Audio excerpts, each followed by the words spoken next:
On today's Yarn Spotlight, yarn expert Clara Parkes is with me to talk about heathered yarns. Hi, Clara. Hi, Eunny. So there are a bunch of different ways that you can achieve heathered yarns and a bunch of different effects that you can get.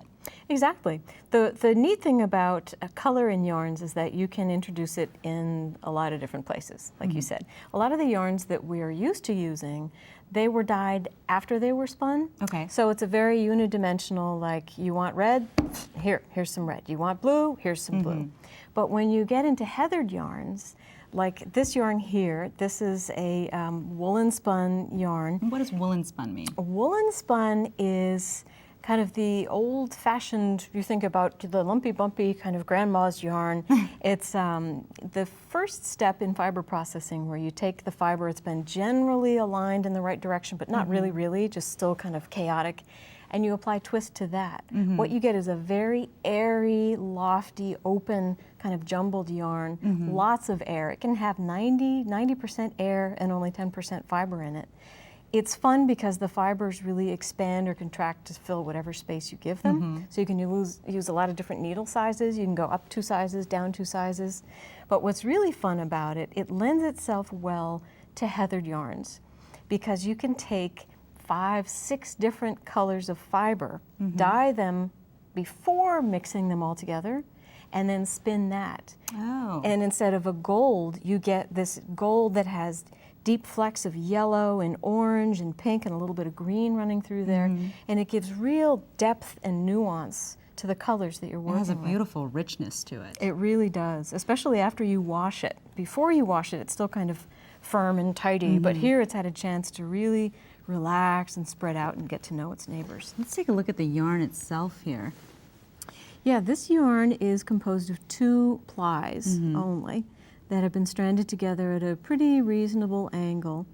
How this works so well for so many things is because of all those fibers sticking out.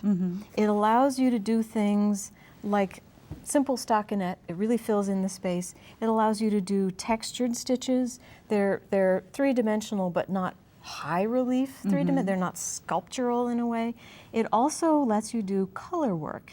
If you're like me and your color work tension is not exactly perfect, these kinds of yarns are great because the fibers bloom to fill out the space between the stitches, so you have less puckering going on. Well, it has that wonderful kind of melding of fibers where the two sort of almost halos cross of the 2 different colors. So you get that kind of painterly effect to it. Exactly. Well, that's beautiful. And then this is a different take on a heathered yarn, right? Yes, now this one is fun because it's also playing on all the different natural colors that are available.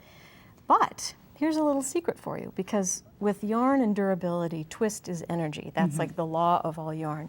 And so in theory, The more twist, the stronger it is. Exactly. But you can't have too much twist because then there's too much energy and the fiber just snaps. So in theory, this would not be a very logical yarn because it's not very strong. Why is it not breaking?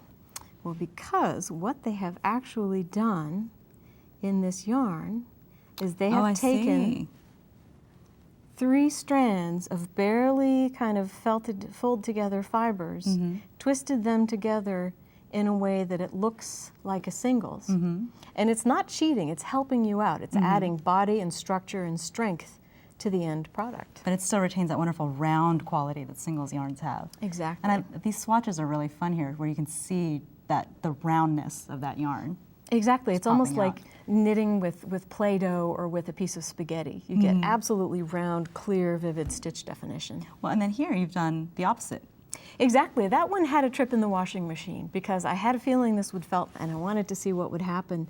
And it just bloomed beautifully. There was a little bit of shrinkage in there, but I can't imagine a happier day in the winter going out wearing a jacket like that. That would keep you warm and dry and totally cozy. Well, and what I love about this one is that even though it's been felted and the stitches are sort of blurred, you can still see that heathery quality kind of still coming through. Exactly, exactly. That's pretty fun. And then here's kind of just a different take on heathers. That's a worsted spun, so a very smooth, much more orderly, aligned. The fibers have been aligned. Gives you a denser, smoother, rounder yarn, clearer stitch definition. But still, you've got base colors blended with undyed colors to give you that wonderful kind of a heathered, oatmeal-y effect. Well, from rustic to refined, heathers come in all shapes and sizes.